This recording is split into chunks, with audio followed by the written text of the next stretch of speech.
Recording stopped. Recording in progress.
Baik, selamat pagi. Assalamualaikum warahmatullahi wabarakatuh.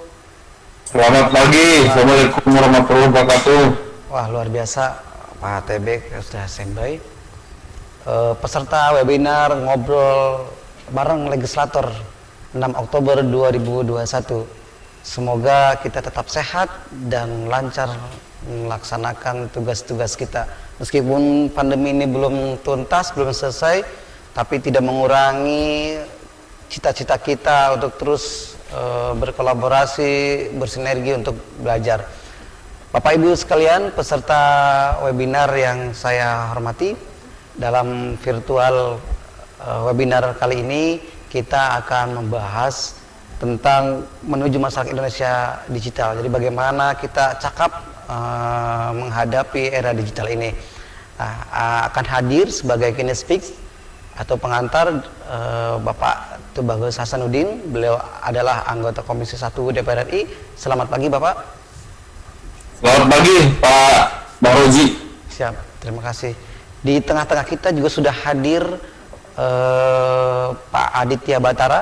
Beliau adalah akademisi alumni Ilmu Politik Universitas Indonesia dan sekarang menjadi kandidat doktor di Heidelberg University Jerman. Beliau nanti akan juga menjadi narasumber terbaik pagi hari ini. Bapak Ibu sekalian, saya akan memandu sepanjang nanti 2 jam ke depan. Namun sebelum kita laksanakan acara ini, webinar ini, alangkah lebih baiknya kita membacakan doa sesuai dengan agamanya masing-masing. Berdoa, kita mulai.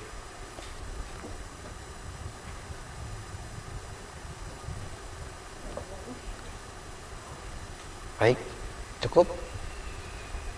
Terima kasih Bapak Ibu sekalian.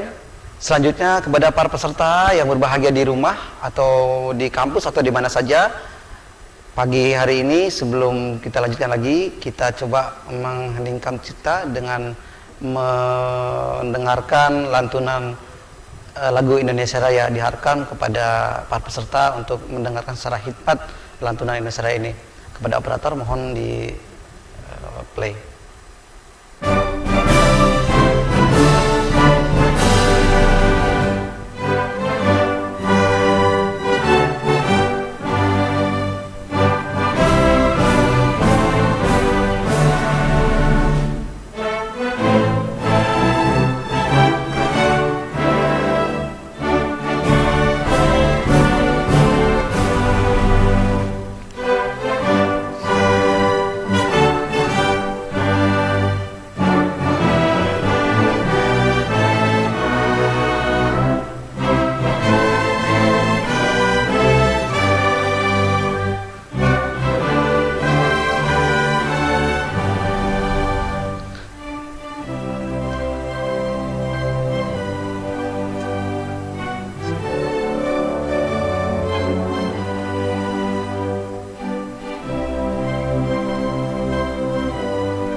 Baik, terima kasih kepada seluruh peserta dan narasumber yang hadir dalam virtual ini yang telah mendengarkan secara hikmat lantunan lagu Indonesia Raya tadi.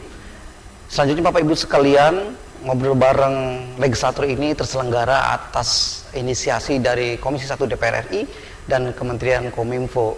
Nah, sebelum kita melangkah kepada narasumber selanjutnya yaitu Pak Aditya Batara yang juga telah hadir di sini, akan ada pengantar atau keynote speech dari Bapak Tubagus Hasanuddin. Beliau adalah anggota Komisi 1 DPR RI yang merupakan anggota DPR RI yang mungkin sudah hampir 3 periode di Komisi 1 DPR RI yang tahu persis bagaimana instrumen-instrumen digital ini. Untuk itulah kemudian kita kepada Bapak Tubagus Sasudin agar senantiasa memberikan pengantarnya untuk pengantar webinar pagi hari ini. Kepada Bapak Tubagus Sasudin, waktu dan tempat kami dipersilakan. Terima kasih Pak Bahroji yang saya hormati sebagai moderator, yang saya hormati Bapak semua Direktur Jenderal Aptika Kementerian Kominfo, kemudian yang saya hormati narasumber Pak Aditya Batara Gunawan, ya, beliau akademisi Universitas Bakri, kemudian tentu Pak Bahroji selaku moderator, dan yang saya banggakan para peserta tamu undangan yang telah hadir dalam kegiatan pagi ini. Assalamualaikum warahmatullahi wabarakatuh. Waalaikumsalam. Jaga untuk kita semua dan selamat pagi. Izinkan saya menyampaikan pandangan saya sebagai pembuka kegiatan webinar pada pagi hari ini yang mengambil tema menuju masyarakat Indonesia yang cakap digital. Saat ini, seperti kita ketahui, sebagai sebuah negara, bangsa sedang mengalami transformasi besar-besaran yang disebut dengan transformasi digital. Transformasi ini dimungkinkan dengan perkembangan pengguna internet yang terus melesat. Secara umum, Indonesia merupakan negara dengan jumlah pengguna internet yang tergolong sangat besar di dunia. Pada tahun 2021 ini, menurut data Internet Watchdog, jumlah pengguna internet di tanah air mencapai lebih dari 212 juta pengguna. Dari total populasi sebanyak 276 lebih juta jiwa. Artinya, penetrasi internet di Indonesia saat ini telah mencapai lebih dari 76%. Tentunya angka ini sangat fantastis untuk negara kita. Dan ini merupakan tentu sebuah kebanggaan, tetapi juga harus ditingkatkan kewaspadaannya. Nanti akan kita diskusikan dan bahkan pernah kita diskusi panjang lebar masalah ini. Bapak, Ibu, dan saudara-saudara sekalian yang saya hormati, perkembangan internet dan transformasi digital telah menawarkan beragam kemudahan kita selaku masyarakat untuk beraktivitas seperti komunikasi pribadi, transportasi daring, berbelanja, dan transaksi perbankan. Ketika pandemi melanda, kemudahan-kemudahan itu semakin meluas dan semakin inovatif. Saat ini proses pendidikan dan pembelajaran dilakukan secara virtual. Platform Zoom, Google Meet, dan lain-lain telah menjadi ruang-ruang kelas dan perkuliahan baru. Kemudian silaturahmi, resepsi pernikahan, rapat, atau seminar saat ini dapat dilaksanakan dengan mudahnya melalui platform digital dengan jumlah peserta yang mencapai puluhan bahkan ratusan orang. Hal ini juga lah yang kita lakukan pada webinar di pagi hari ini. Kondisi pandemi juga berdampak pada meningkatnya transaksi ekonomi digital. Pembatasan sosial untuk mencegah penyebaran virus COVID-19 mendorong masyarakat lebih banyak tinggal di rumah dan melakukan aktivitas ekonomi melalui platform digital. Tercatat pada tahun 2020 saja, angka transaksi ekonomi digital Indonesia melonjak hingga 25%, mencapai 44 miliar US dollar. Dan Kementerian Keuangan memprediksi pada tahun 2025 yang akan datang, nilai transaksi bisa mencapai 124 miliar US dollar atau kira-kira 1.700 triliun. Ini bukan jumlah yang sedikit. Tentunya ini sebuah potensi yang sangat besar bagi pertumbuhan ekonomi kita. Meskipun demikian, era transformasi digital yang bergerak dengan cepat dan revolusioner sekarang ini harus kita sikapi dengan bijak. Bagaimanapun juga, teknologi hanyalah sebatas alat bantu bagi kita. Baik buruknya dampak dari teknologi yang berkembang saat ini tergantung seperti apa kita memanfaatkannya dalam kehidupan sehari-hari. Bermanfaatkah, mudarotkah, atau malah menyebarkan hal-hal yang tidak pada tempatnya. Oleh karena itu, kita sebagai pengguna membutuhkan kecakapan digital. Ini perlu sekali. Apa itu kecakapan digital? Pada dasarnya, kecakapan digital merupakan kemampuan teknis untuk menggunakan perangkat digital seperti laptop, komputer, smartphone, beserta platform yang tersedia di dalamnya. Meskipun demikian, kemampuan teknis saja tidak cukup. Kecakapan digital juga membutuhkan kecerdasan digital dan bijak digital. Artinya kita harus bijak dalam menggunakan alat-alat digital. Saudara, Bapak, Ibu yang saya hormati, kecerdasan digital dapat dimaknai sebagai kemampuan untuk mengukur dan mengevaluasi nilai manfaat dari perangkat atau aplikasi yang akan kita gunakan untuk mendukung kehidupan kita sehari-hari. Saat ini ada jutaan aplikasi digital yang tersedia, akan tetapi tidak semuanya dapat dimanfaatkan oleh kita. Ada banyak aplikasi yang berpotensi digunakan oleh oknum tertentu yang tidak bertanggung jawab untuk mencuri data pribadi kita. Oleh karena itu, cerdas secara digital berarti cerdas dalam menilai dan memutuskan aplikasi atau perangkat mana yang benar-benar bermanfaat. Selain kecerdasan, kita juga harus menjadi insan yang bijak di dunia digital.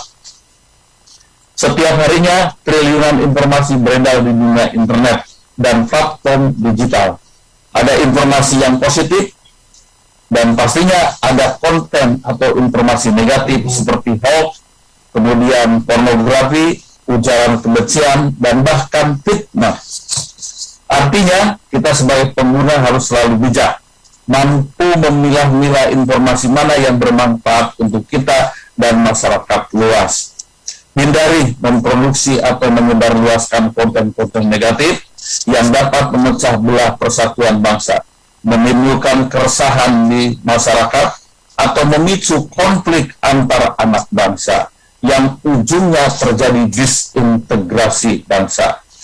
Mari kita sharing terlebih dahulu sebelum sharing informasi yang didapatkan agar dunia digital menjadi lebih sejuk, damai, dan lebih banyak memberikan manfaat positif. Artinya, ya, dunia digital juga harus lebih bermanfaat dalam kehidupan. Jangan sebaliknya. Bapak, Ibu, saudara-saudara yang saya hormati, akhir kata, saya ucapkan selamat menjalankan webinar pada pagi hari ini. Semoga melalui webinar pada pagi hari ini, kita semua dapat mengembangkan kecakapan digital kita masing-masing dan tentunya dapat berkontribusi yang sangat positif bagi kebermanfaatan era transformasi digital di Indonesia. Jangan sia-siakan teknologi yang kita dapat ini. Terima kasih. Wassalamualaikum warahmatullahi wabarakatuh. Selamat pagi. Terima kasih kepada Bapak TB Hasanuddin yang telah memberikan pengantarnya untuk edisi webinar pagi ini. Ada beberapa catatan penting tadi yang memang harus kita tangkap, bahwa di era transformasi digital ini kita harus memiliki kemampuan teknis untuk kita bisa memperlakukan gadget kita, memperlakukan akun kita secara bijaksana. Terima kasih Pak TB Hasanuddin. Karena mungkin Pak TB ada agenda lain, akan RDP dengan mitra komisi, mungkin jika berkenan akan meninggalkan, kami mohon dipersilakan. Selanjutnya Bapak Ibu sekalian, terima kasih Pak TB. Ya, terima kasih Pak Bahroji. Ya, Selamat melaksanakan webinar. Sukses selalu Pak. Bapak Ibu sekalian, selanjutnya untuk menghangatkan suasana, saya ingin dulu menyapa peserta. Sudah standby ya semuanya.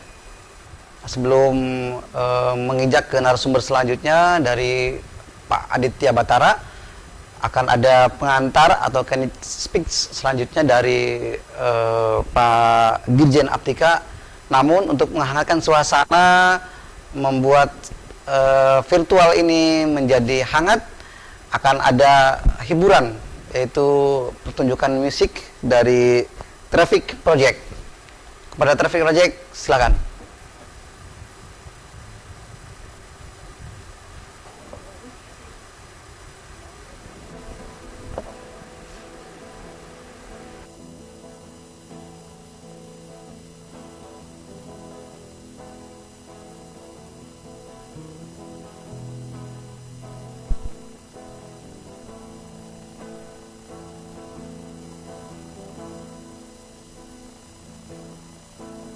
Maafkan, aku tak bisa memahami maksud tamparanmu, membaca dan mengerti isi hatimu.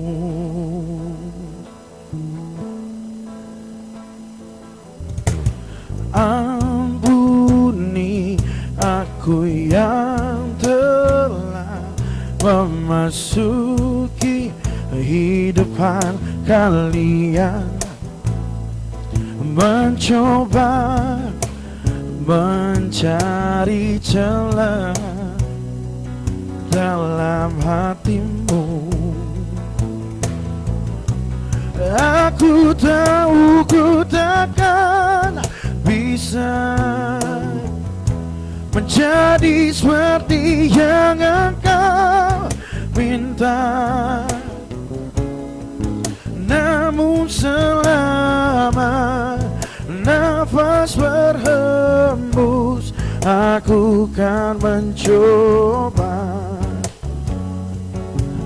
menjadi seperti yang kau minta.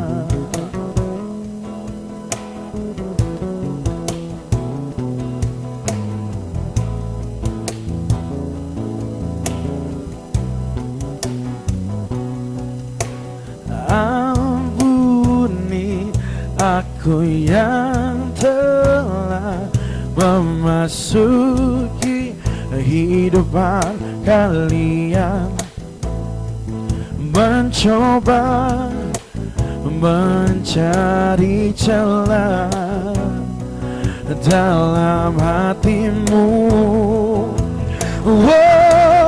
Aku tahu ku takkan bisa menjadi seperti yang engkau minta, namun selama nafas berhembus, aku kan mencoba. Aku tahu Dia bisa menjadi seperti yang engkau minta, namun selama aku bernyawa, aku kan mencoba menjadi seperti yang kau minta.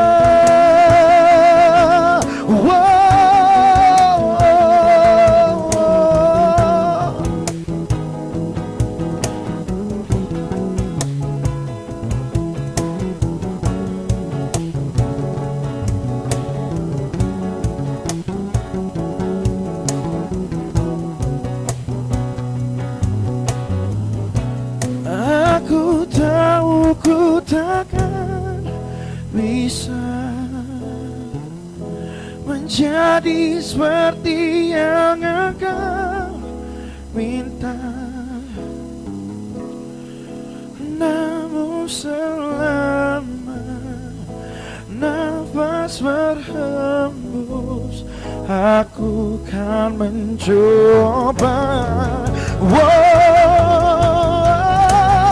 Aku tahu dia bisa menjadi seperti yang engkau minta. Namun selama aku bernyawa, aku kan mencoba menjadi seperti yang kau minta. Seperti yang kau minta, seperti yang kau minta.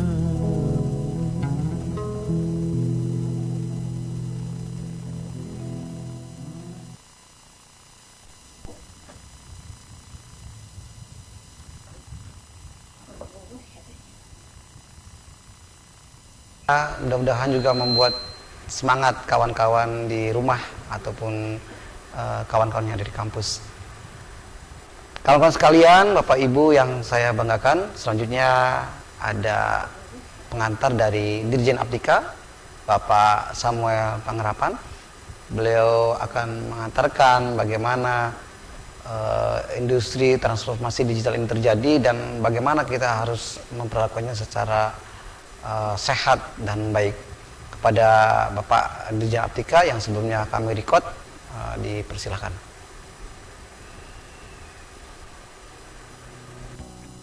Pastikan kita selalu menerapkan protokol kesehatan dengan menggunakan masker, menjaga jarak, dan selalu cuci tangan. Assalamualaikum warahmatullahi wabarakatuh. Salam sejahtera bagi kita semua. Om Swastiastu, Namo Buddhaya, salam kebajikan. Rekan-rekan yang saya hormati, puji syukur kita panjatkan kehadirat Tuhan Yang Maha Esa. Atas berkat dan rahmat-Nya, kita dapat berkumpul secara virtual dalam keadaan sehat di tengah situasi pandemi COVID-19. Semoga kita semua senantiasa dilimpahi dengan kesehatan dan damai sejahtera dalam upaya kita melawan pandemi COVID-19.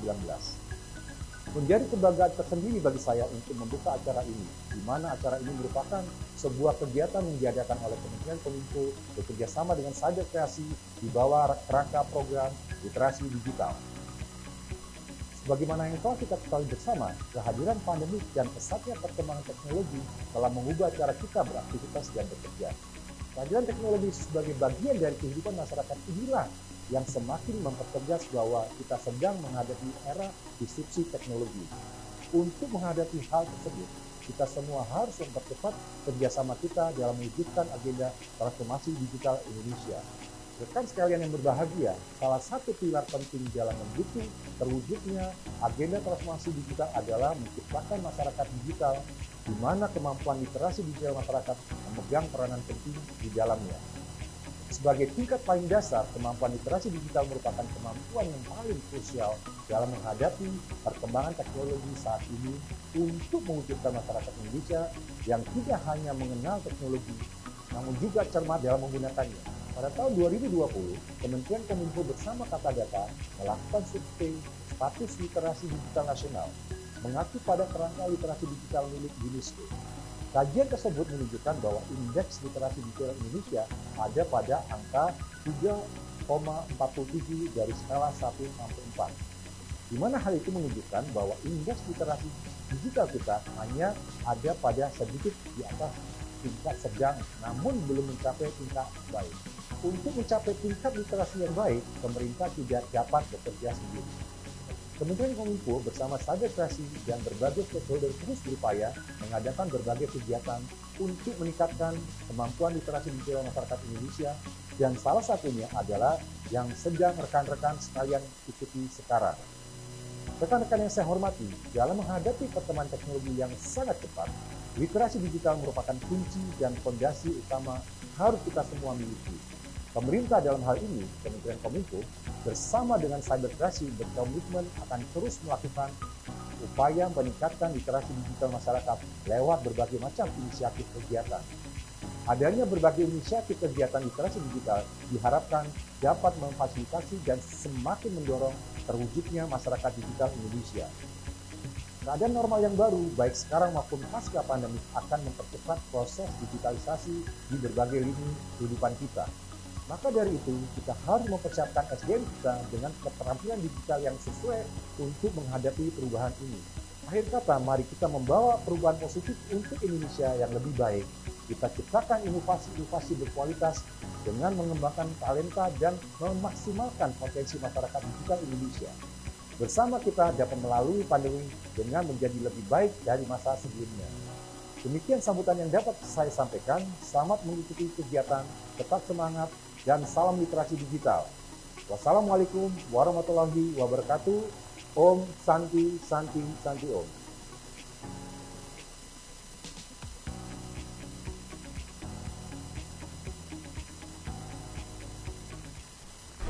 Baik, terima kasih kepada Bapak Samuel Pangerapan atau Pak Semi yang tadi memberikan pengantar. Semoga menjadi inspirasi kita semua, menjadi wawasan tentang bagaimana kita memperlakukan ruang udara kita atau ruang digital kita secara maksimal dan positif.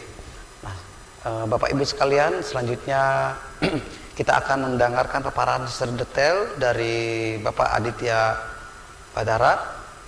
Beliau, saya sedikit bacakan profilnya. Beliau ini adalah berkarir atau mengambil studi ilmu politik di Universitas Indonesia. Selanjutnya kemudian melanjutkan master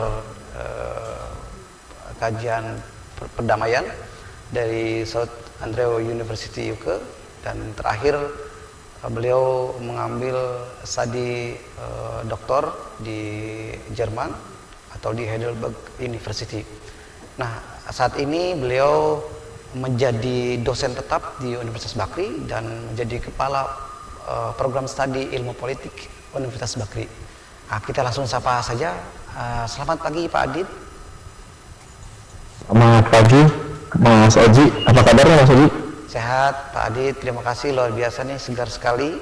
Nah, Alhamdulillah, mesti sehat ya walaupun masih COVID, harus tetap ceria kita ya. harus semangat. Baik, Pak Adit, hari ini kita akan menyampaikan atau mendiskusikan tentang bagaimana masyarakat harus punya pemahaman yang utuh atau memiliki kecakapan digital yang maksimal untuk kemudian kita tidak terprovokasi, untuk mungkin salah satunya juga kita tidak terjebak pada isu-isu yang hoax, yang tidak betul.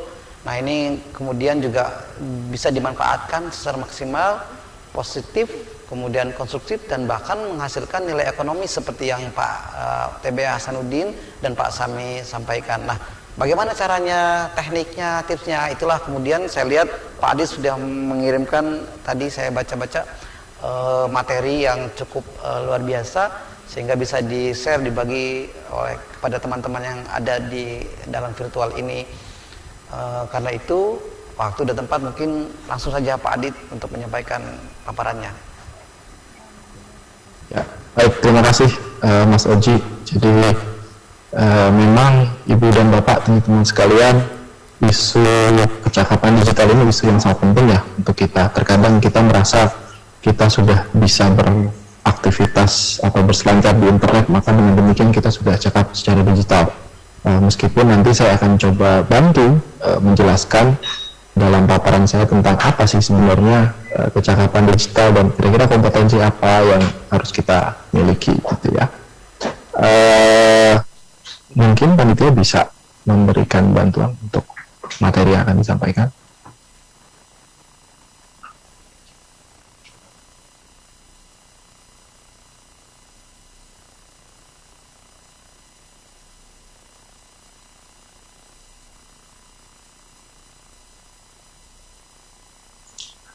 Baik, terima kasih kepada panitia. Jadi Ibu dan Bapak serta teman-teman sekalian, pagi hari ini kita akan ngobrolin tentang mengasah kecakapan digital ya. Nah, tadi dua keynote speaker sudah berbicara secara umum tentang apa itu kecakapan digital. Yang saya catat tadi Pak Tubagus Hasanuddin bicara tentang bahwa kecakapan digital ini mengandung dua unsur penting. Pertama ada kecerdasan digital gitu ya, kita harus cerdas dalam mengeksplorasi dunia digital. Kemudian juga beliau menyampaikan bahwa bijak juga di dunia digital itu bagian dari kecakapan digital. Nah, pada kesempatan ini saya mungkin akan memberikan gambaran ya tentang kecakapan digital. Kita mulai terlebih dahulu tentang kondisi seberapa digital sih masyarakat Indonesia. Kalau kita perhatikan, ini data yang saya kutip tahun 2021 ya. Populasi kita berjumlah sekitar 270 juta orang.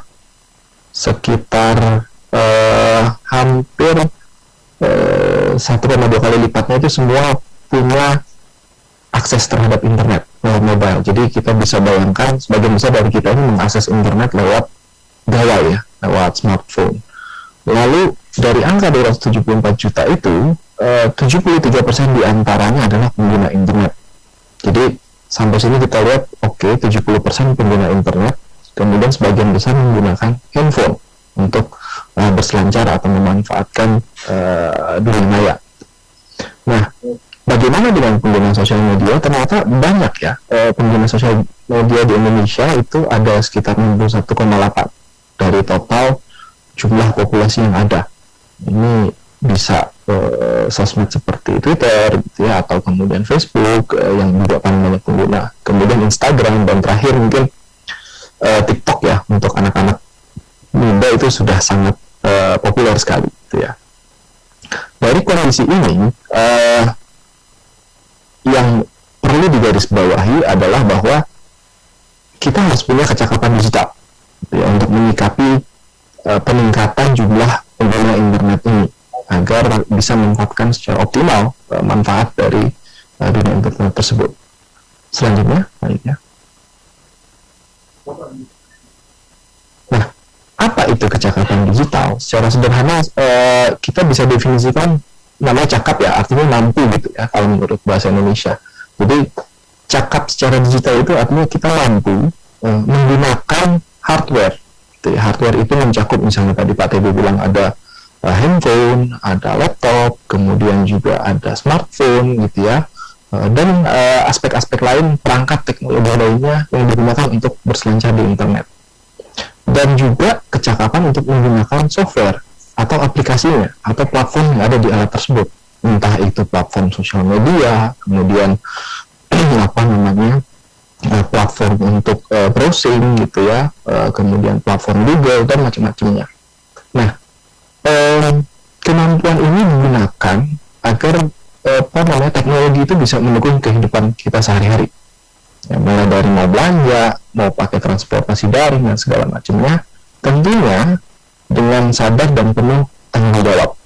Gitu ya, layaknya seperti di dunia non virtual, maka kita juga harus punya rasa tanggung jawab dalam menggunakan teknologi di dunia virtual.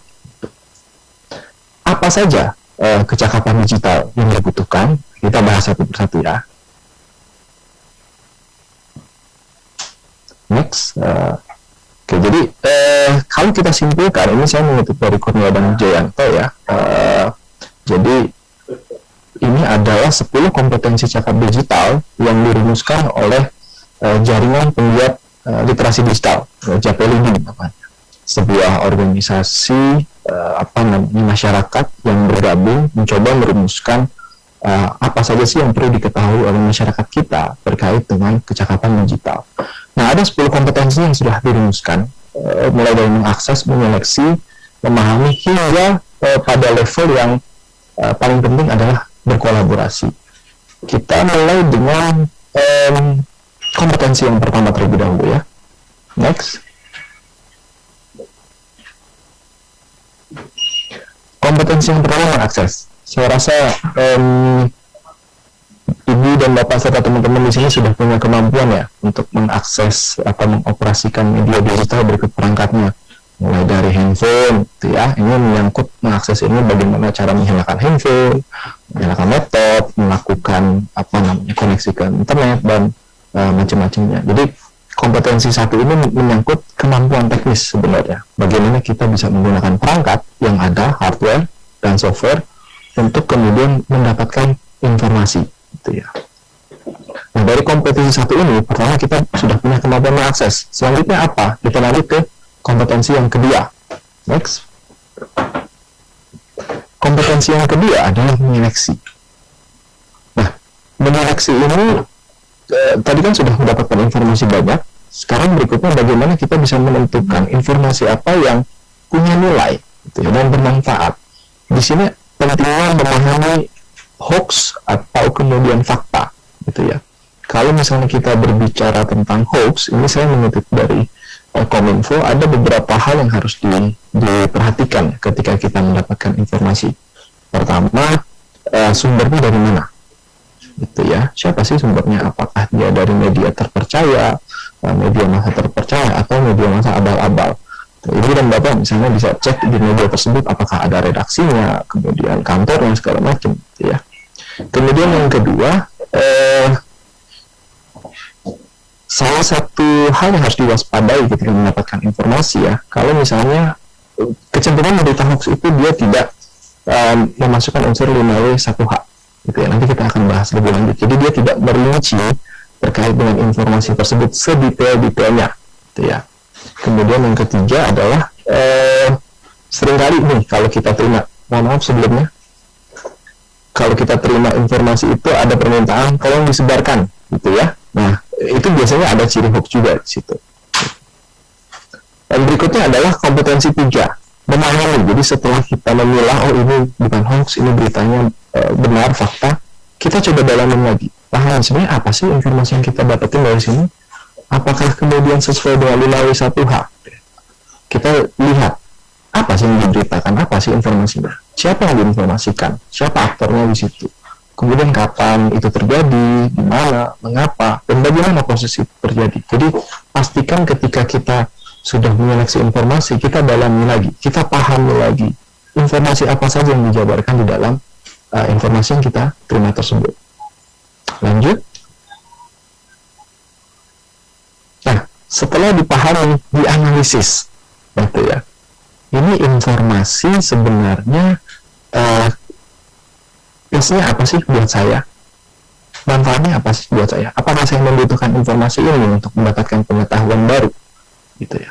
Atau malah ini tidak memberikan informasi apa-apa, gitu ya? Mungkin ini fakta ceritanya, tapi misalnya tidak punya manfaat. Ini cerita tentang isu atau gosip selebritis, gitu ya. Oke, mungkin bagi beberapa orang menarik, tapi mungkin bagi sebagian orang tidak diperlukan, gitu ya. Jadi ketika kita sudah paham informasi tersebut sedetail-detailnya, kita analisis sebenarnya plus minusnya buat kita apa, kan kita yang akan menjadi pengguna daripada informasi tersebut, Bapak sekalian.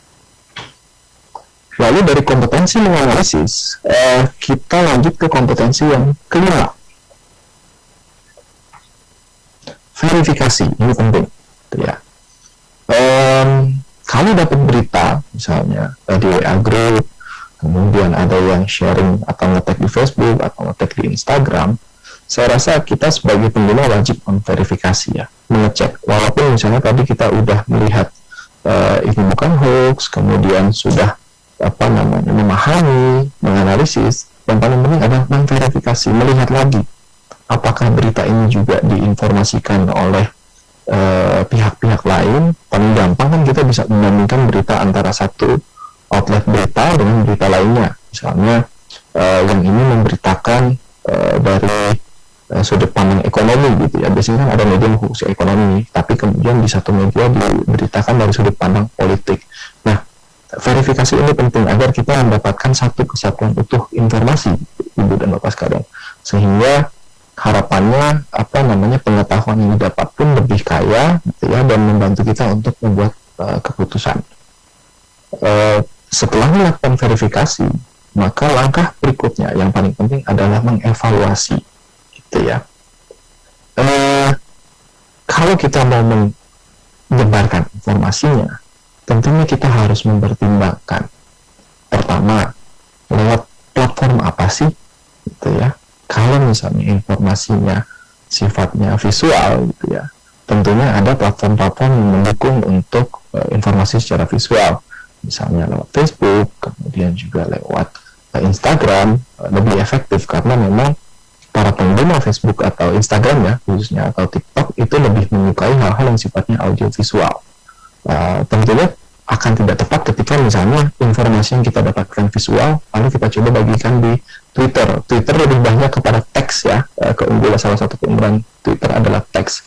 Jadi kita harus melihat ketika kita membagikan informasi ini mana yang paling efektif, mana platform yang paling efektif untuk menjangkau publik gitu ya, siapa yang ingin kita target gitu ya.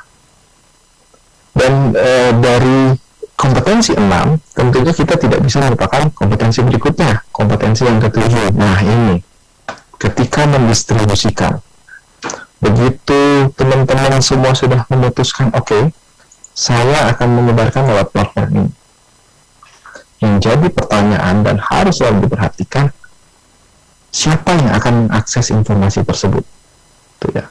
Jadi, hal yang paling mendasar adalah lihat kategori usia. Ya, kalau informasi yang akan kita sebarluaskan tersebut bukan untuk dikonsumsi oleh anak-anak, maka lebih baik ketika membagikan informasi jangan ke platform-platform yang kemudian banyak diakses anak-anak. Atau misalnya kalau mau berbagi informasi gitu ya, misalnya kita bikin video gitu ya, mau sharing di YouTube, itu kan ada pilihan apakah ini video untuk anak-anak atau enggak. Kalau misalnya teman-teman memang membuat video ini untuk semua usia gitu ya, saya rasa tidak ada masalah gitu ya. Tapi kalau teman-teman memang berniat ini bukan untuk konsumsi anak-anak gitu ya, artinya misalnya kontennya itu lebih ke konten yang bukan dalam artian dewasa dan artian negatif ya, tapi misalnya bicara tentang topik-topik yang mungkin anak-anak belum bisa menjangkaunya ya. Silahkan kemudian difilter. Seingat saya semua platform menyediakan fitur filter ini ya. Jadi apakah konten kita itu bisa ditujukan untuk anak-anak atau tidak. Jadi saya rasa ini yang harus menjadi kompetensi atau bagian utama ketika kita mau distribusikan informasi yang kita terima atau yang kita buat.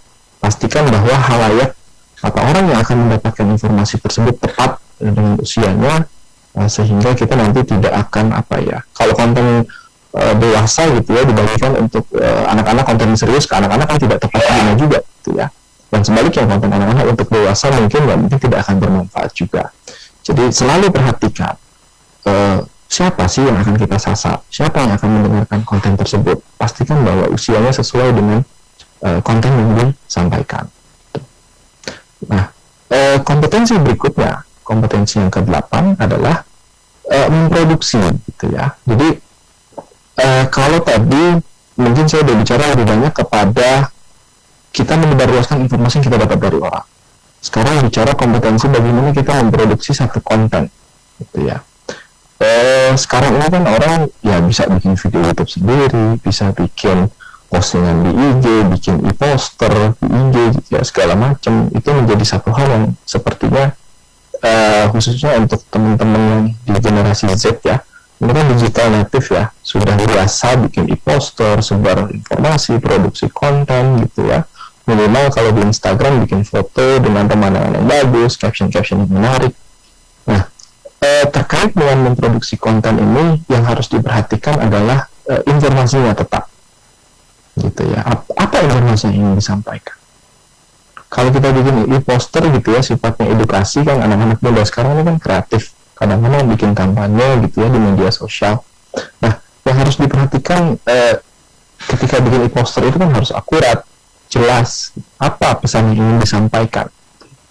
Dan yang paling penting juga adalah memperhatikan etika gitu ya. Ini saya teringat kaitannya dengan aspek literasi digital yang bicara soal etika digital. Jadi kalau kita etika digital itu kan sederhananya kalau di dunia digital ya jangan misalnya pakai caps lock gitu ya, hurufnya besar-besar semua karena dianggap tidak sopan gitu ya. Atau kemudian gunakan bahasa-bahasa yang tidak menghina gitu ya, tidak melakukan pencemaran nama baik atau kemudian bersifat rasis gitu ya. Itu hal-hal yang merupakan bagian dari etika digital. Jadi jangan asal produksi, oke kontennya mungkin menarik, tapi coba dicek lagi sebenarnya informasi apa yang akan saya sampaikan kepada para follower saya misalnya di IG atau di YouTube atau kemudian di Twitter. Kemudian informasinya akurat nggak ya, sesuai nggak sih dengan fakta gitu ya kalau kita bikin konten sendiri. Kemudian bahasanya gimana, jelas atau tidak. Dan yang terakhir etika, ini juga harus diperhatikan gitu ya. Apakah cara penyampaiannya, kalau bikin video cara penyampaiannya apakah sesuai dengan konten yang akan disampaikan atau malah tidak sama sekali gitu. Lanjut. Dan kalau kita sudah bisa memproduksi, kita harus menggunakan kompetensi untuk berpartisipasi. Jadi semakin kita cakap digital, semakin kita paham ranah-ranahnya di dunia digital, apa yang harus dihindari, apa yang harus dilaksanakan gitu ya. Dan tentunya ketika kita sudah paham ranahnya, jangan segan-segan untuk mengingatkan orang lain, teman kita, saudara, orang tua gitu ya, tetangga, ketika mereka misalnya menyalahguna atau melanggar rambu-rambu yang ada di dunia digital gitu ya. Jadi sebisa mungkin berperan aktif lah untuk berbagi informasi yang baik sesuai etika gitu ya, termasuk juga di media sosial atau kemudian di WhatsApp gitu ya ketika berkomunikasi dengan orang lain. Ini kan saya kasih contoh, misalnya di sini seringkali kita terima di WA grup itu, ada kejadian kecelakaan gitu ya, yang dibagi foto korban. Tentunya ini satu hal yang tidak etis ya, membagikan foto korban kecelakaan gitu ya. Malah kadang-kadang kalau kita lihat, kalau ada kecelakaan kan di Indonesia orang lebih banyak ambil gambar daripada bantuin. Nah, mari kita hindari hal-hal seperti ini gitu. Mari kita menjadi pengguna media digital yang bertanggung jawab gitu ya, menyebarluaskan internet sehat gitu ya, bagi masyarakat luas. Dan yang terakhir, ketika sudah berpartisipasi, maka kita harus beranjak ke kompetensi yang ke-10. Next.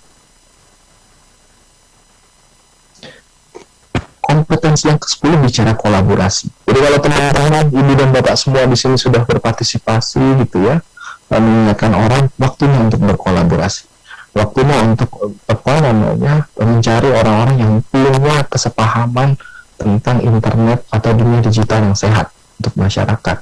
Bekerja sama, berkolaborasi lah gitu ya. Misalnya kita bisa bikin gerakan anti hoax gitu ya, bersama-sama memerangi hoax, terserah mau di masyarakat, mau di sekolah, mau di kampus gitu ya, atau di RT kita gitu ya. Intinya adalah bagaimana kolaborasi ini melibatkan banyak stakeholders yang berbeda-beda gitu ya. Contohnya misalnya teman-teman mahasiswa bisa berkolaborasi dengan pengurus RT atau RW atau Karang Taruna di sekitarnya gitu ya, untuk kemudian mengampanyekan internet sehat untuk anak-anak gitu ya. Nah, ini kan kolaborasi. Semakin banyak pihak yang kita bawa untuk bersama-sama menggaungkan dunia digital, dunia internet yang sehat gitu ya, maka semakin baik. Artinya jangkauannya pun akan semakin luas. Baik, ibu, bapak, dan rekan-rekan sekalian, saya kira itu beberapa hal yang bisa saya sampaikan terkait dengan 10 kompetensi kecakapan digital yang bisa kita kembangkan agar dapat memetik manfaat lebih besar ya dalam aktivitas kita di dunia digital. Demikian kira-kira paparan dari saya. Terima kasih, kita bisa berdiskusi sekarang. Saya kembalikan dahulu kepada Mas Oji. Aditya luar biasa tadi, deskripsinya yang cukup detail menurut saya. Setidaknya kawan-kawan sekalian ada 10 kecakapan yang memang harus kita miliki ya. Dari penjelasan Pak Adit itu, selain kita jangan sampai gadget kita hanya dipakai buat blasting-blasting atau nonton yang sifatnya tidak positif atau hanya mengakses hoax. Tapi ada 10 menurut Pak Adit yang memang penting harus kita miliki. Dan adalah mengakses, kemudian menseleksi, memahami, dan tidak cukup itu, tapi juga harus kita menganalisis dan memverifikasi. Nah, setelah itu kemudian baru kita mengevaluasi. Nah, Kalau dirasa kemudian positif, kemudian konstruktif dan bisa memberikan manfaat, ya distribusikan.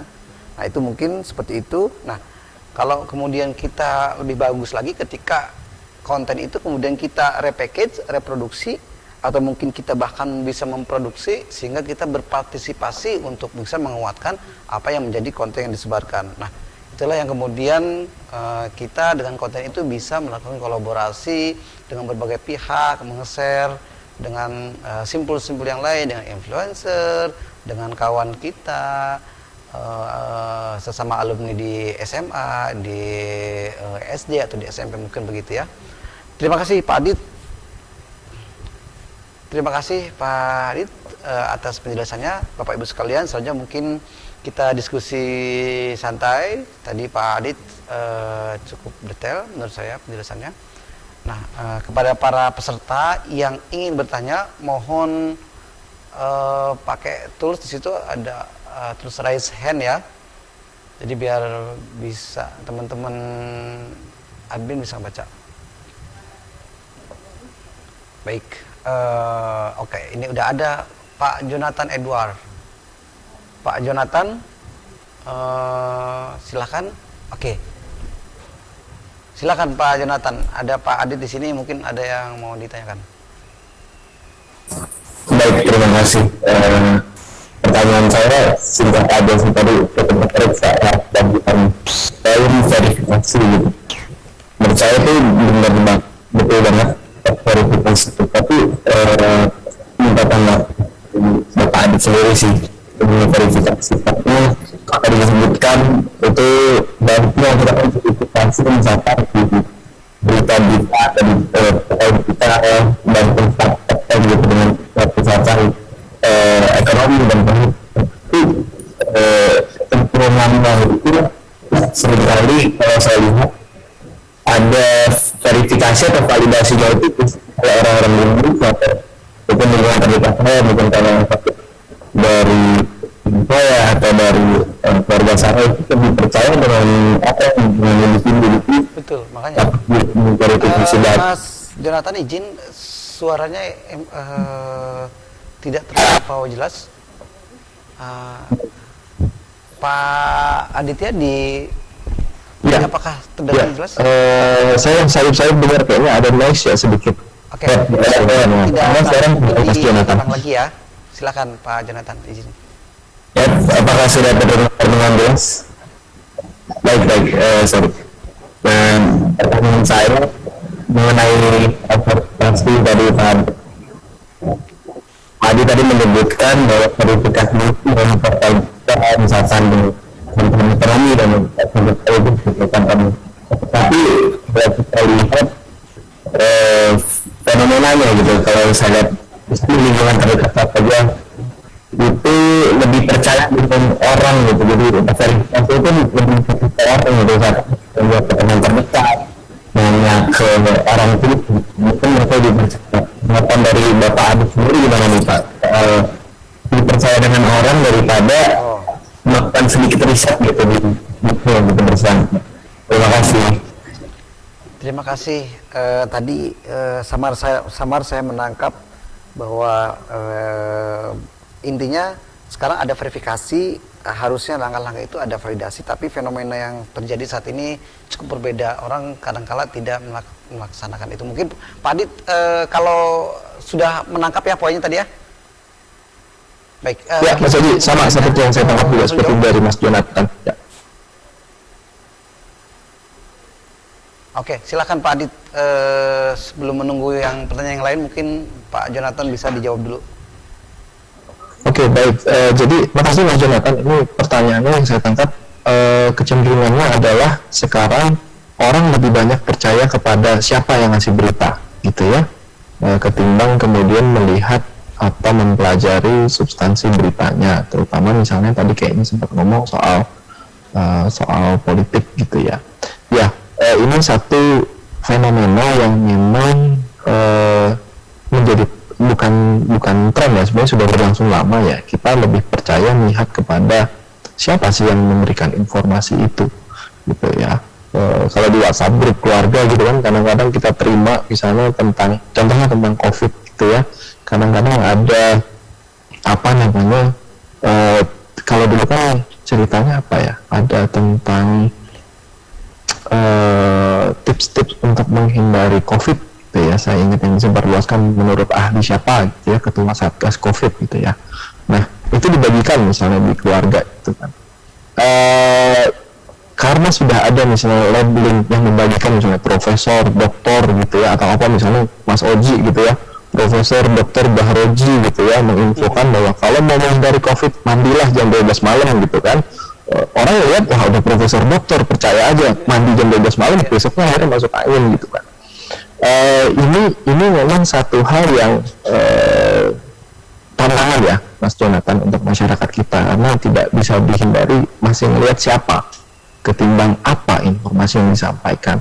Jadi kalau saya boleh saran apa misalnya, saran ke Mas Jonathan gitu ya, khususnya kalau tadi bicara lingkungan keluarga, ya diingatkan saja kalau di keluarga cek hoaxnya dulu deh, bagikan aja gitu ya. Misalnya nanti ngebagiin ini, terus ya Mas Jonathan bisa kasih tahu gitu, ini hoax loh beritanya. Saya ingat waktu itu ketua Satgas profesor apa, ya ketua Satgas nggak ada profesornya gitu kan, masih Pak Domingo Monardo gitu kan, tentara militer gitu ya. Jadi dari situ saja sudah salah gitu, dan kadang sudah dilakukan orang gitu. Itu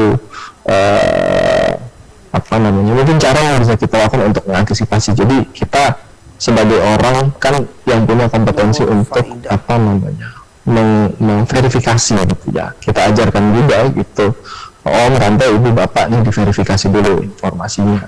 Seperti itu kalau dari saya, Mas Jo. Oke, baik, terima kasih. Tadi pertanyaan dari Pak Jonathan, mudah-mudahan penjelasan dari Mas Adit dan Pak Adit itu bisa memberikan wawasan atau pencerahan.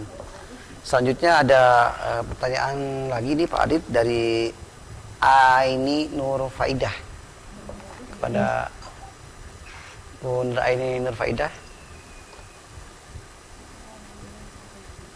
Ini masih di mute kayaknya.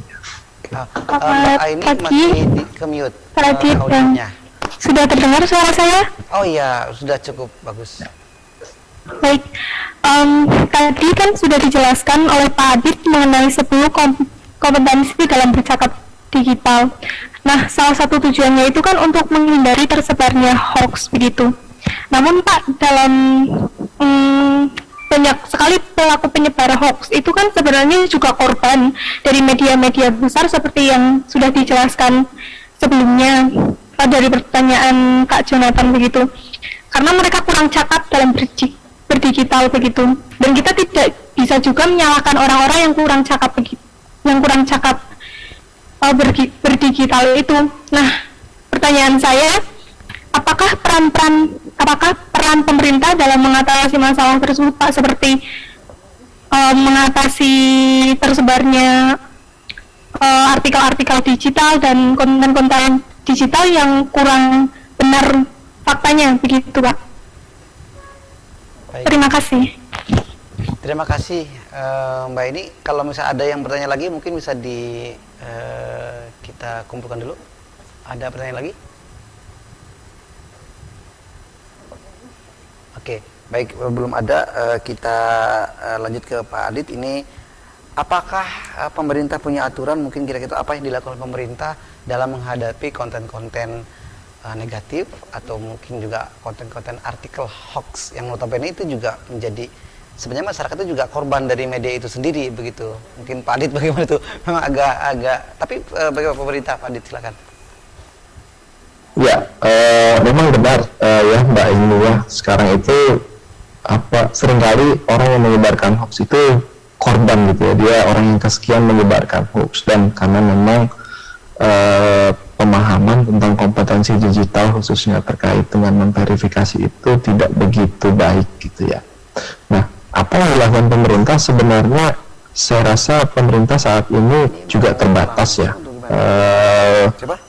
Paling yang bisa dilakukan, seingat saya Kominfo sudah membuat satu mekanisme pelaporan. Jadi bisa dilihat di kominfo.co.id, mereka punya desk khusus yang menangani pelaporan hoax gitu ya Mbak ini.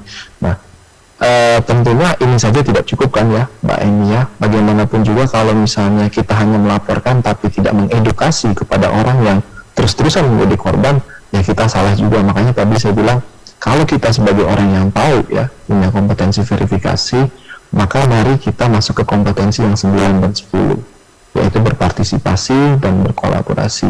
Pemerintah saya rasa tidak mungkin mengawasi berapa tadi, 73% itu 207 juta pengguna internet Indonesia setiap harinya. Itu mahal banget kalau diawasin satu-satu, dan tentu kita juga sebagai pengguna tidak nyaman ya Mbak ini ya. Jadi bagaimana caranya agar kita masyarakat juga bisa saling berkolaborasi dengan pemerintah gitu ya. Mungkin apa namanya, kalau Mbak ini di tempat tinggalnya gitu ya, bisa apa namanya, melakukan kampanye simpel-simpel aja, misalnya bikin spanduk atau bikin poster tentang pentingnya menyetop hoax, atau tadi 4 ciri hoax gitu ya, kita bisa taruh gitu ya di sekitar tempat tinggal kita. Jadi kita juga membantu penyebaran hoax, sekaligus kita juga membantu mendidik saudara-saudara kita yang memang mungkin kompetensi atau kecakapan digitalnya belum begitu baik. Saya rasa seperti itu respons dari saya Mbak ini. Baik. Oke, terima kasih Pak Adit. Ini mungkin sekedar tambahan saja bahwa di beberapa kementerian atau misalnya Kominfo disebutlah begitu, Mbak ini kan dia juga punya tool sebetulnya untuk kemudian itu tempat mengkonfirmasi atau memverifikasi konten ketika misalnya dianggap sanksi ya, dianggap menurut teman-teman kok ini betul nggak, tapi kemudian lagi-lagi itu seperti yang Pak Adit bilang, itu jumlahnya itu bukan 1-2 tapi jutaan. Setidaknya tahun 2021 saja itu ada sekitar konten negatif 3.960 konten. Nah kalau dikalkulasiin secara makro itu hampir 1,536 konten yang itu diduga mengandung unsur konten negatif dan juga unsur hoax. Nah artinya memang partisipasi Ibu Aini dan masyarakat juga penting seperti yang Pak Adit tadi sampaikan. Baik, ini sudah ada pertanyaan lagi yang mengantri Pak Adit. Ada Isa Putra, saya lihat udah melambaikan tangan. Isa Putra, halo. Iya, di unmute dulu Mas. Oke.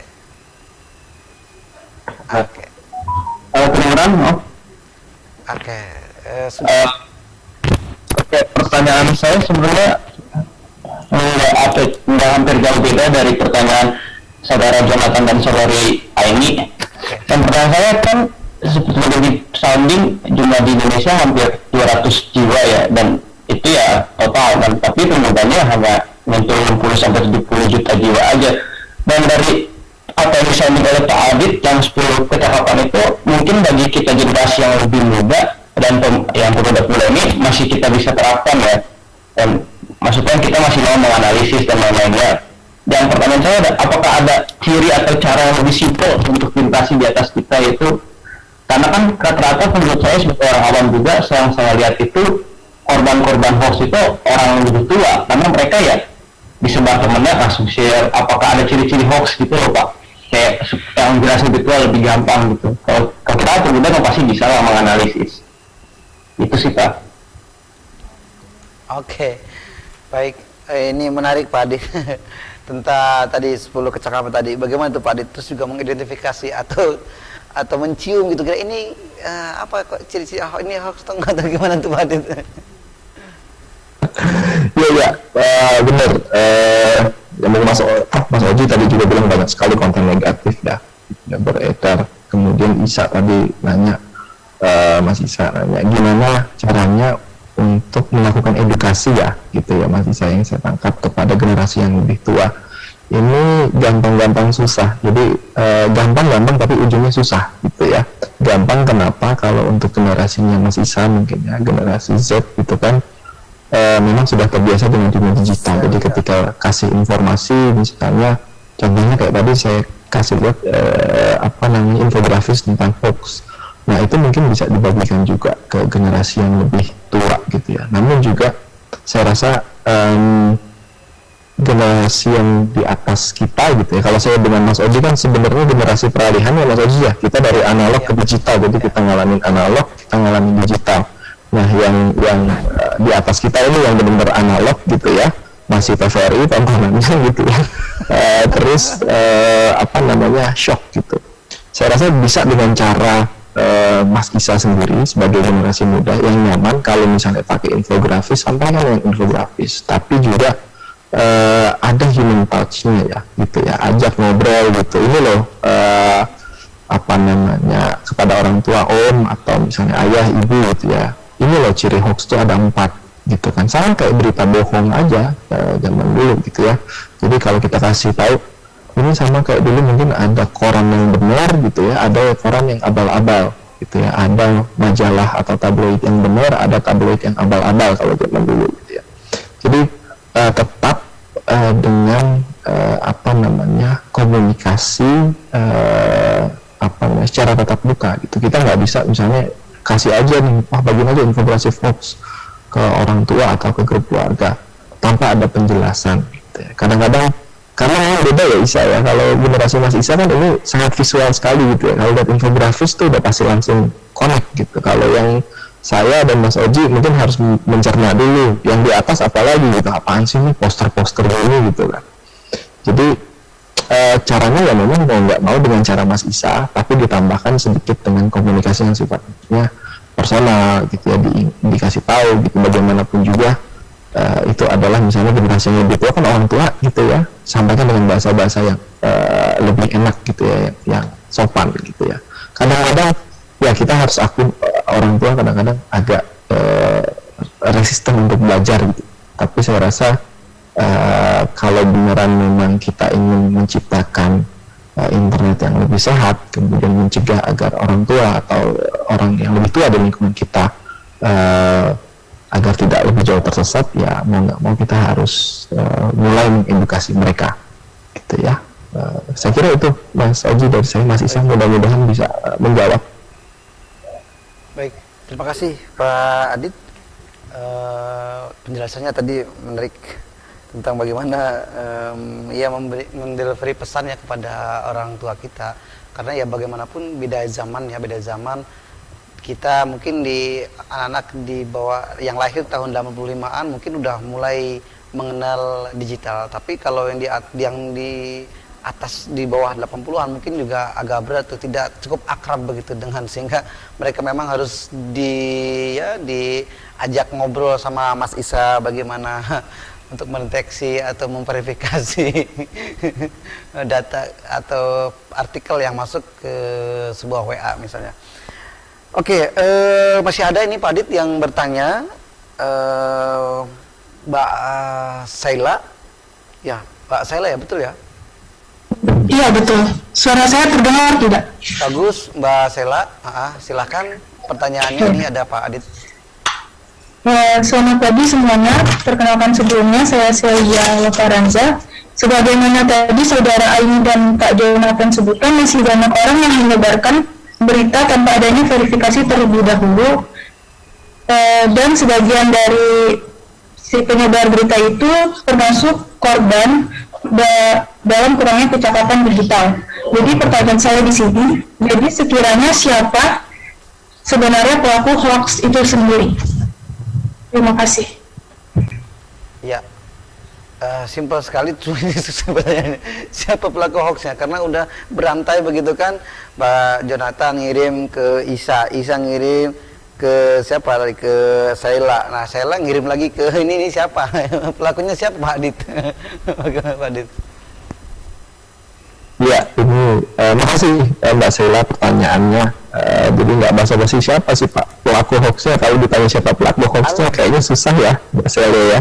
Pemerintah pun mungkin akan kesulitan untuk melacak. Tapi begini, kalau kita pengen tahu setidaknya bukan siapa ya, tapi di mana itu pertama kali diposting gitu ya. Biasanya media-media itu kan punya kanal cek hoax. Jadi kalau ada berita tertentu, kita bisa cek di sana. Nah, media seperti misalnya Tempo, kalau nggak salah ada ya, Kompas yang sifatnya investigatif, mereka bisa menyediakan apakah berita ini hoax atau enggak. Kemudian kedua, di mana ini dimuat pertama kali, itu ya, beredar di mana. Tentunya mengecek asal muasalnya itu butuh effort yang sangat besar ya, Mbak Celia gitu. Kalau kita lihat di WhatsApp kan itu kan, WhatsApp mencoba mencegah hoax itu kan mereka dengan kasih tag forwarded many times gitu ya. Artinya kalau sudah forwarded many times, maka kita harus hati-hati, bisa jadi ini hoax. Tadi seperti saya sampaikan, salah satu ciri hoax adalah si pembuat itu ingin menyebarluaskan secara masif. Nah, ini platform WhatsApp misalnya sudah menyediakan itu. Jadi ketika kita terima dari teman, keluarga gitu ya, ada tulisan forwarded many times, please be careful, hati-hati gitu ya. Tapi kita nggak bakal tahu dari mana gitu. Yang paling kita tahu, oh ini misalnya siapa tadi, Mbak Aini yang nyebarin ke Celia gitu ya. Ya harus ngeribut ke belakang, tanya ke Aini, Aini dapat dari mana misalnya, dapat dari bapaknya atau dari tetangganya gitu kan, kemana-mana. Jadi rasanya kalau mencari siapa itu di luar di luar kapasitas kita sebagai masyarakat biasa. Pemerintah punya resource untuk melakukan investigasi terhadap siapa penyebar hoax, khususnya pihak yang berwenang ya, pihak berwajib, kepolisian atau kemudian Kominfo, kemudian Badan Siber dan Sandi Negara, apabila misalnya memang berita hoax tersebut sudah menimbulkan keresahan di masyarakat. Saya kira itu dari saya, Mbak Celia, mudah-mudahan bisa menjawab. Baik, terima kasih Pak Adit. Memang kabar burung atau kabar bohong itu lebih cepat menyebarnya biasanya gitu, apalagi ketimbang kabar baik gitu kan. Nah ini memang butuh teknis, dan lagi-lagi tadi mungkin kalau bahasa anak sekarang itu kan saring sebelum share gitu. Jadi saring sebelum share, jadi memang disaring dulu lah. Jadi ketika apalagi yang melihat narasumbernya, juga melihat medium yang dipakainya, mungkin juga bisa jadi catatan buat kita. Masih ada yang bertanya, Pak Adit, ini Pak Alzam. Pak Alzam kelihatannya masih bersemangat nih, masih antusias bertanya. Alzam ya? Iya Pak. Ya. Silakan. Ya baik, selamat pagi menjelang siang. Ya. Bapak-bapak moderator, serta narasumber Pak Adit, serta narasumber yang tidak bisa saya sebutkan lainnya, serta ibu-ibu, bapak-bapak, dan saudara-saudari yang saya hormati yang telah berpartisipasi di webinar ini. Saya ingin bertanya, salah satu kendala di Indonesia ini kan adalah ketidakmerataannya digital ya, akses digital seperti itu. Jadi seperti orang-orang di pedesaan atau di tempat-tempat yang terpencil lainnya yang notabene tidak ada sinyal kan, jadi tidak bisa mengakses internet seperti itu. Dan itu menjadi rentan korban kejahatan digital ya, seperti kena hoax atau kena tipu pinjaman online seperti itu yang lainnya.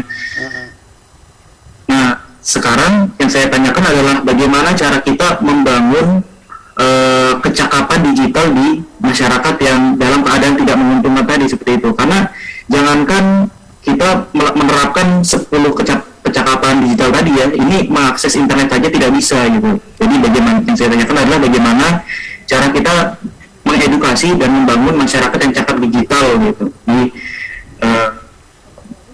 keadaan yang tidak menguntungkan, di keadaan masyarakat yang tidak menguntungkan seperti itu. Baik, terima kasih, sekian. Terima kasih Mas Alzam. Mas Alzam, tapi bisa mengakses ya, keluarga atau kawan-kawan bisa mengakses digital lah ya, kalau kawan bisa Pak, kawan orang bisa tua. Saya alhamdulillah bisa, karena saya memiliki akses. Oke, baik Pak Adit, pemerataan digital memang ini tugas yang berat ya untuk pemerintah, tentang ini lebih kepada infrastruktur digital. Nah itu bagaimana cara masyarakat yang belum terpapar digital lah gitu kan, yang belum tersentuh digital itu seperti apa? menumbuhkan kecakapan di lingkungan mereka. Silakan Pak Adit. Oke, baik. Terima kasih Mas Fahroji. Mas Azam, terima kasih atas pertanyaannya. Ini sangat menarik sekali ya. Bagaimana kemudian kita bisa melakukan edukasi untuk masyarakat yang memang akses terhadap internet yang masih terbatas. Jadi ketimpangan digital itu kan kalau istilahnya digital divide ya. Di Indonesia memang masih sangat tinggi ya, Mas Azam. Jadi bahkan mungkin di Pulau Jawa sendiri itu tidak begitu merata. Contohnya misalnya di yang saya tangkap di Jawa Barat gitu ya. Jawa Barat sendiri itu baru kurang lebih 80% desa gitu ya di Provinsi Jawa Barat yang kemudian punya akses internet. Tapi begini Mas Azam, saya rasa Mas Azam ini kan sebagai generasi muda ya, generasi muda itu punya cara-cara yang kreatif gitu ya. Kalau misalnya kita tidak bisa mengedukasi secara lewat virtual ya, lewat teknologi digital, maka yang bisa kita lakukan adalah mau nggak mau jemput bola, hadir ke tempat tersebut, ke tempat digital divide. Rasanya sekarang hal ini kan bisa dilakukan lewat misalnya kolaborasi tadi gitu ya. Kemudian pemerintah juga, Kominfo itu kan udah punya program literasi digital gitu ya, secara nasional yang mulai digalakan sampai 2024. Lalu ini juga didukung oleh misalnya Kemendikbud. Jadi jejaring mungkin Mas Azam mahasiswa atau di sini juga ada pelajar, jejaring pelajar itu bisa saling berkomunikasi gitu ya. Misalnya membuat kalau istilah saya dan Mas Oji dulu KKN gitu ya Mas Oji ya. Zaman kita dulu kuliah, jadi mungkin mahasiswa bisa bikin KKN literasi digital, datang ke tempat-tempat yang memang punya akses internet yang masih belum bagus, kita bekali dulu dengan kecakapan digital sebelum internetnya masuk. Jadi mau nggak mau harus turun lapangan gitu ya, dan saya yakin anak-anak muda Indonesia seperti Mas Azam ini sangat ingkir gitu ya, sangat mau untuk turun ke lapangan membantu masyarakat agar lebih punya kecakapan digital. Saya kira itu Mas Oji dari saya, mudah-mudahan menjawab ya Mas Azam ya.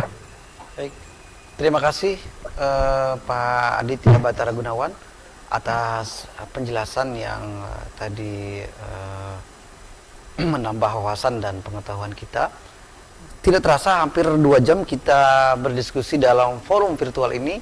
Tadi hampir 6 orang tadi berdiskusi, bertanya, dan Pak Adit sebagai narasumber juga sudah memberikan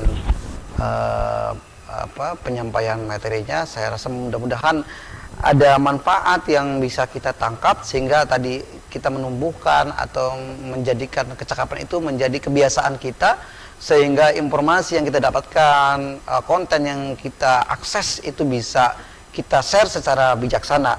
Nah, Bapak Ibu sekalian, karena waktu yang sudah hampir usai, mungkin kita akhiri. Namun sebelum kita akhiri, setidaknya saya mencatat bahwa transformasi digital di Indonesia yang kini sedang terjadi adalah sebuah kenyataan yang juga menjadi tantangan. Kenyataannya apa? Kenyataannya adalah bahwa kita tidak bisa lepas, kita tidak bisa menghindari kemajuan teknologi informasi ini. Namun demikian, kita harus cakap, memiliki kecakapan untuk bisa kemudian menjadikan segala informasi yang kita akses tadi, yang kita seleksi, yang kita verifikasi dan evaluasi menjadi hal-hal produktif yang kemudian bisa menciptakan konten juga, menciptakan kebaruan imajinasi menurut saya, yang tadi seperti yang dijelaskan Pak Adit.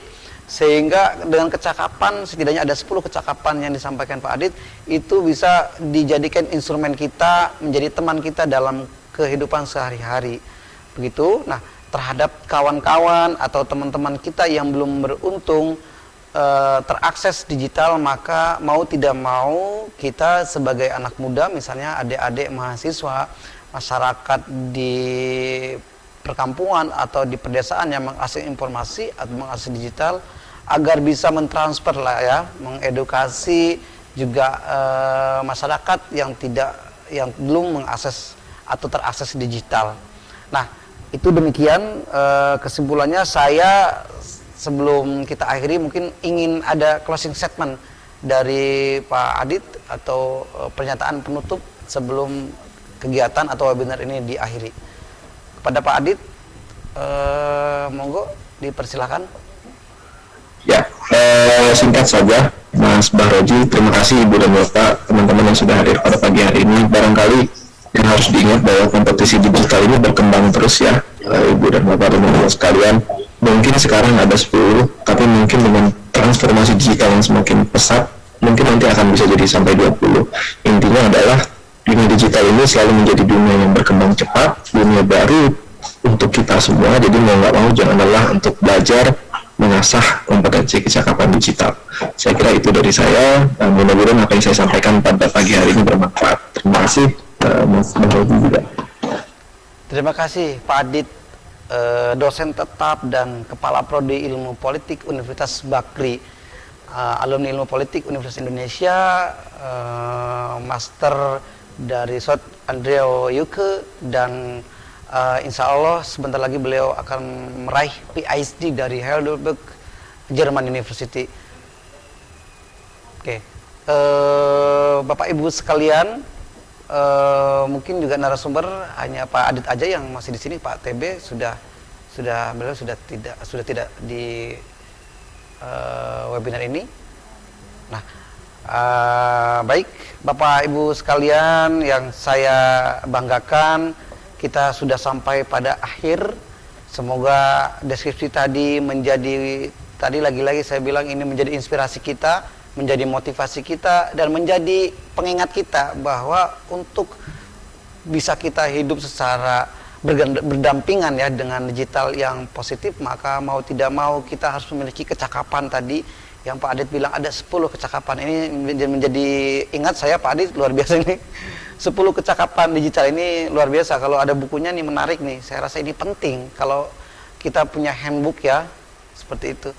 Nah, saya moderator menyampaikan permohonan maaf jika ada kata-kata yang tidak pantas atau tidak terkontrol dalam virtual ini.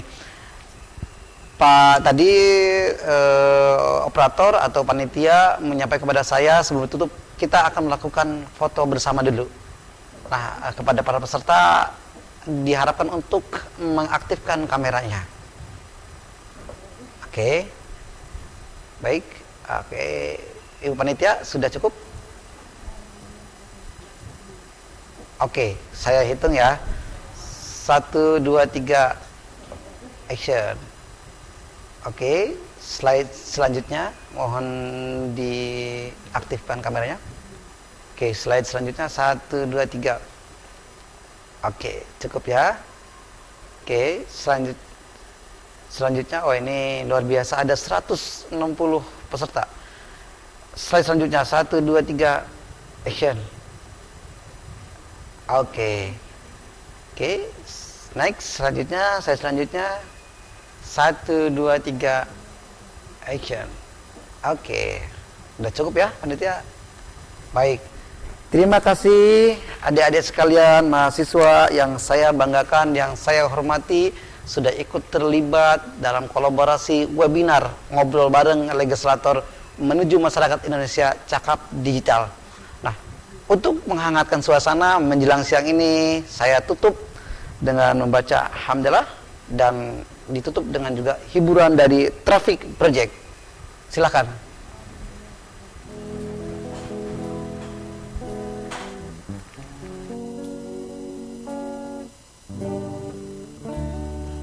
Bersamamu ku lewati lebih dari 1000 malam. Bersamamu yang ku mau, namun kenyataannya tak sejalan.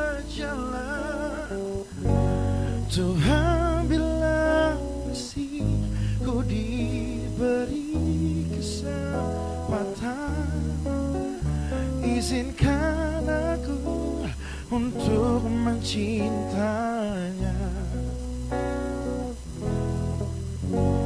Namun bila waktu ku telah habis dengannya, biar cinta saja.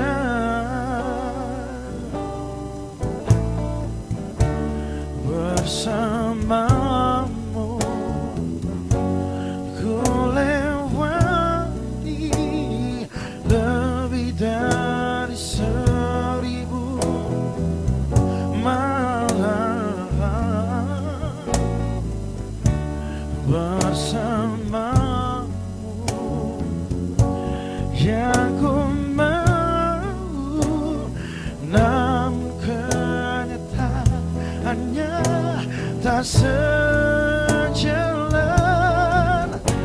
Tuhan, bila masih ku diberi kesempatan, izinkan aku untuk mencintanya. Namun bila waktu ku telah habis dengannya, biar cinta hidup sekali ini saja. Tak sanggup bila harus jujur, hidup tanpa hembusan nafasnya.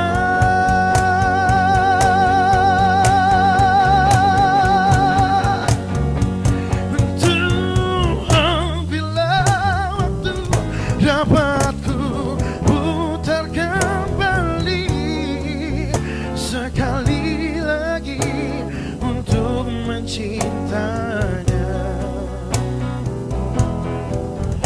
Namun bila waktu ku telah habis dengannya, biarkan cinta ini